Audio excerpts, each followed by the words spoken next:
Hello guys and welcome back to Total Extreme Wrestling 2013. This is WWE and this is Ben talking to you now about this video. And we are here with WWE Raw, I think the 6th episode in the series. Quickly pre-booking, go to Royal Rumble, a bit of spoilers here. I've completely booked the show, what's going in. You see The Miz has been added to this, just a reason. I don't know. I don't know why I have it in here. Just a bit of a further advancing of the storyline between Miz and Mizdow will happen in there, and the IC title, obviously. But we have one more week after this, so one SmackDown. No, wait, two SmackDowns, one more Raw, and two more main events, which you will not see.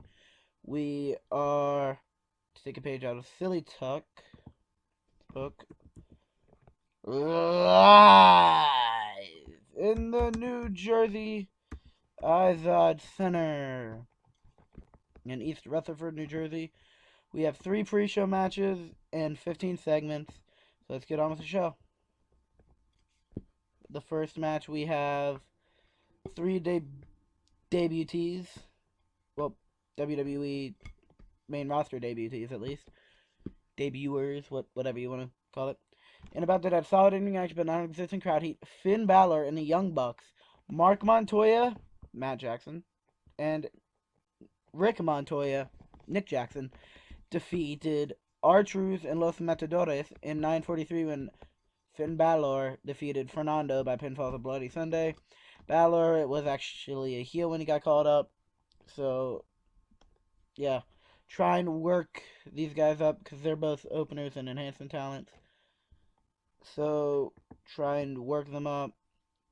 Hopefully they can get popular, get over, and become something here, because I have big plans for Finn.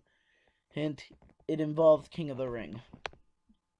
Diego is improving in Rumble, Mark Montoya, Matt Jackson is improving in Rumble, and Fernando is improving in Rumble. They're all 3 improving in Rumble. Great. I just decided to pick Finn Balor to be the victor for the Road Agent. This got a 61C with opener, the lower mid-carder opener, lower mid-carder, and then opener, and enhancement talent. That's pretty good for these guys. A 61C. So, just holding back and inconsistency. Finn Balor wasn't penalized for anything but holding back, which you can't get rid of on a TV show. 61C, that's quite impressive. And then Rick OShea debuted his cocky gimmick. It got a 95, and in a match that had some good action but non-existent crowd heat, Rick OShea defeated Adam Rose in 7:41 by pinfall at Chocolate Rain. So, quick thing on this Rick OShea thing. If you watched Let's Play TEW's New Japan series, you notice that they had signed Ricochet, and he's actually been doing quite well for him. Very well, in fact. And that at first 2K, Nick, wanted to name Ricochet this because they kind of wanted a different name for Ricochet. So it was like Rick OShea, which is basically Ricochet but different.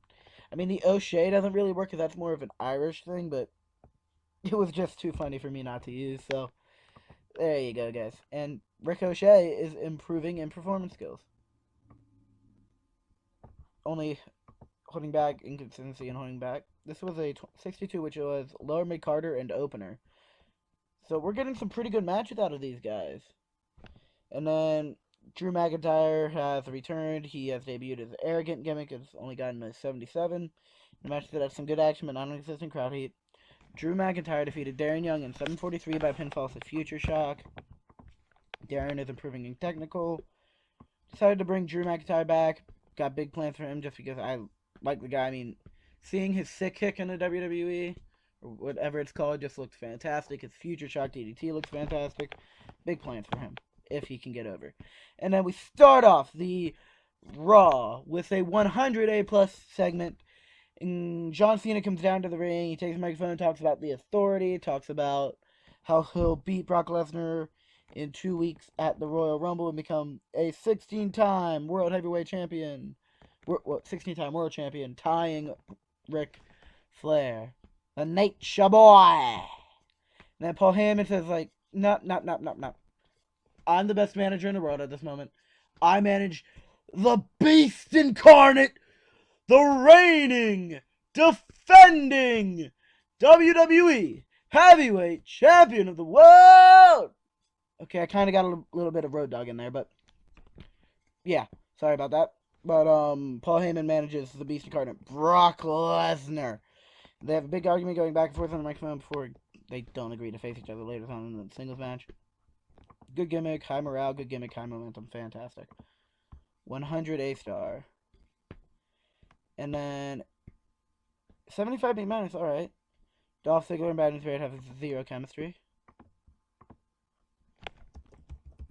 Dolph Ziggler, Bad News Barrett, no chemistry, tag partners. Save it. Damien Mizdow did some good work at ringside. Damien Mizdow handed out a face turn twice, apparently. The Miz defeated Dolph Ziggler by pinfall at Skull Crushing finale, which basically says, like, oh, he's in line for the WWE Intercontinental Championship shot. It's going to be a fatal four-way at the Royal Rumble. I just decided to put Miz in there quickly. Speaking of Ric Flair, 75 B minus, that's alright. And then Triple H comes out, books a four-way match between Christian, The Miz, Bad News Barrett, and Dolph Ziggler for the title. No improvements. Triple H got a bonus for good gimmick. Alright. It's already pre-booked in, as you saw. And then in a match that had some good action, but not much in the way of heat, Curtis Axel defeated Eric Rowan in 10:29 by pinfall with a twisting neckbreaker after a distraction from Luke Harper. I noticed that I'd kind of been neglecting these two storylines, the Royal Rumble and the Battle of the Wyatt storyline, so I decided to advance them here. No improvements. Sheamus wasn't in commentary, because why not? Dirt Sheet says holding back an inconsistency. Eric Rowan doesn't have a negative crowd reaction anymore, so that's good. 65C. And then Axel celebrating his victory in the ring, in which Sheamus runs in and attacks, beating Axel down into the mat. Acting a bit heelish. 4 segments, alright. 68C plus. Gonna have to pull the trigger on that soon or cancel the turn so that they can turn. And then we have the Usos defeating Gold and Stardust. Just a match to get the tag team titles, the tag team champions, and the tag team title storyline a bit of love. 78B, alright. Usos defeat Gold and Stardust. Jimmy defeated Goldust by pinfall finale use. Goldust improving in performance. He's always improving. Always improving. That's fantastic. Goldust isn't even physically declining yet. That's fantastic. And then the challengers, Jimmy and Jey Uso, attack the Usos. I just said the challengers, Jimmy and Jey Uso, attack the Usos. Now the challengers, Cesaro and Tyson Kidd, attack the Usos, beating them down into the mat. Cesaro used subtle mannerisms to hint at a future face turn. 5 segments. Alright. Dirt Sheet says penalized for a drinking habit for Jimmy Uso. 59C. Alright. Alright. And then Cesaro and Tyson Kidd beat the New Day to Kofi Kingston and Xavier Woods by pinfall with some neutralizer. Cesaro got the win. They don't work well as a team, which is sad. Very sad. Cesaro and Tyson Kidd don't work well as a team. I feel like that is like the best negative chemistry you can get. As in, like, it might be the second best, I'm not exactly sure, but like, they're not the worst as a team. It's just they're nowhere near as good as they should be to be an actual team. Which really sucks. That's just a bad chemistry roll. Destiny roll, whatever. Penalized for length. Alright.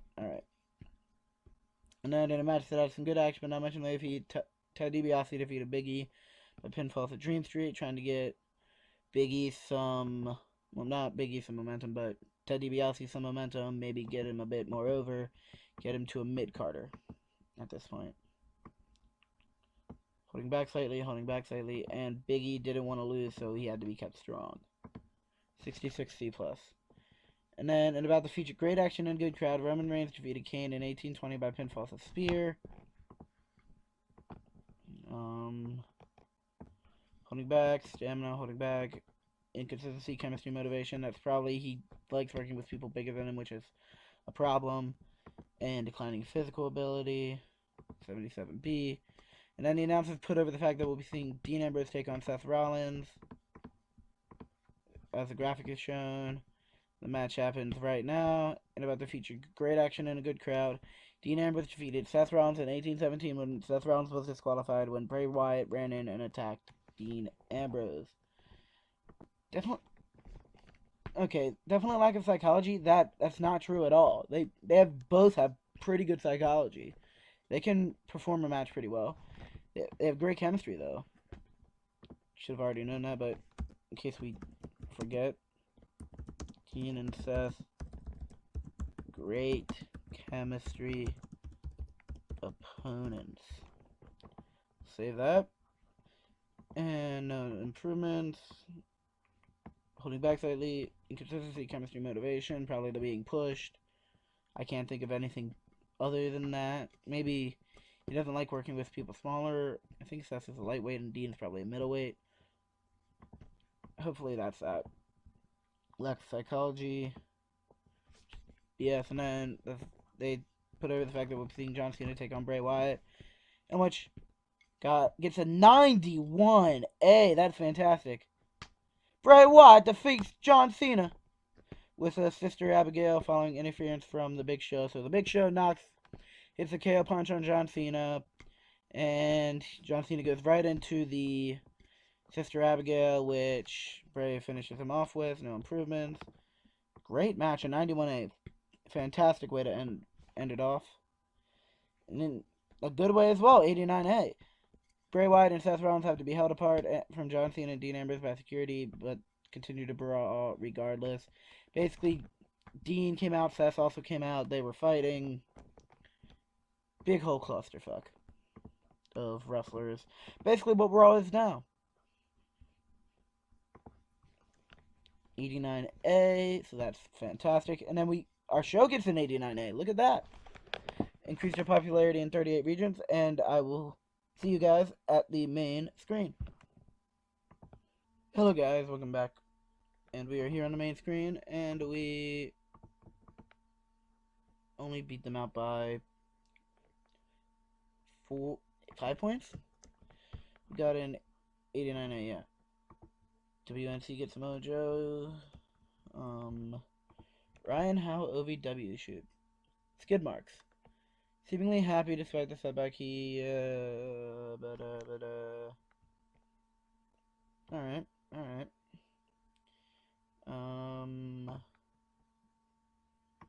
Little legs. Okay. Darren Young has morale issues. And there's another reminder that Kurt Angle will be able to work in a week. 6,000. Fine, take more money. And then Adam Rose it was.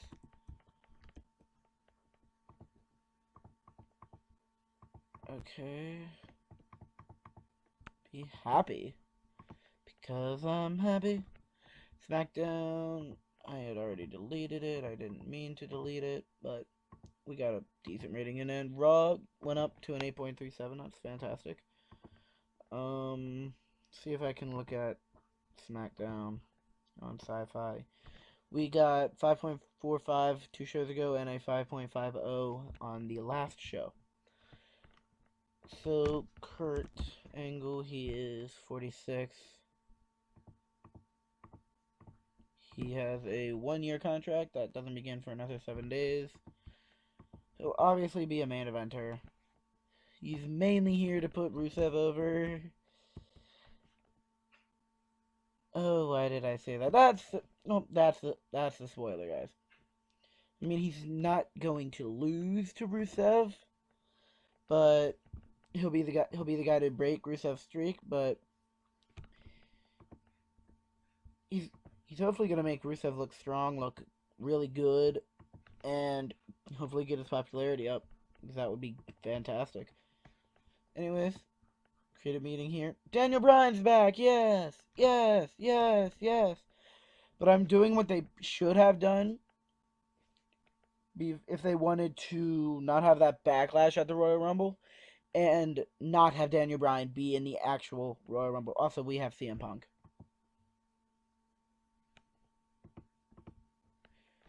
But yeah, Daniel Bryan, he's back. He will not be in the Royal Rumble. He will return on the show after the Royal Rumble in an effort to prevent real life backlash. If this was real life and we had Bryan return and not win, there'd be a lot of backlash. But what we're going to do is have Roman Reigns still win, most likely.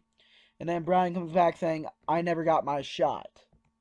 I'm back. I want a rematch for the WWE World Heavyweight Champion because I never lost that title. Brock's not there to give it to him, so he then says, I want a match at WrestleMania. I want it at WrestleMania then. But Roman Reigns, or whoever wins the Rumble, is there, and Bryan's basically going to say, okay, so blah blah, Roman Reigns probably won the Royal Rumble, and I want to challenge you at Fastlane, or whatever thing I go with, probably Fastlane. Right now it's Elimination Chamber. I might change that to something else. I don't know. But, yeah, so, and he's saying, I want to face you at whatever the next pay-per-view is after the Rumble. And the winner goes on to WrestleMania. Because Bryan feels like he never got his rematch, which he should have gotten. Which is completely true. Hey, Rick and Mark Montoya are on the Hot Prospects list. Fantastic. They... Exceptional in-ring talent, fine in-ring performer. Alright, talk the talk. Kurt's up there, Punk's up there. Showstoppers. Ring generals. Dolph Ziggler, Cesaro. CM Punk versus Daniel Bryan would be a fantastic match. Who's hot? Orton, Lesnar. I haven't used Orton. He'll return after the Rumble, maybe? Maybe rejoin the Authority for a bit before actually... Kind of what they did in real life.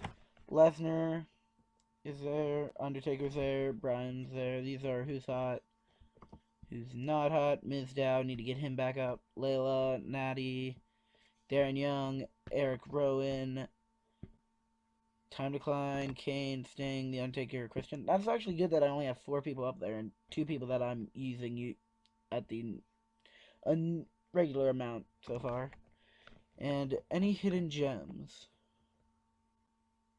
Matt Striker. I mean, we could bring in Jimmy Jacobs. We could bring in the Wolves. I'll think about bringing in the Wolves.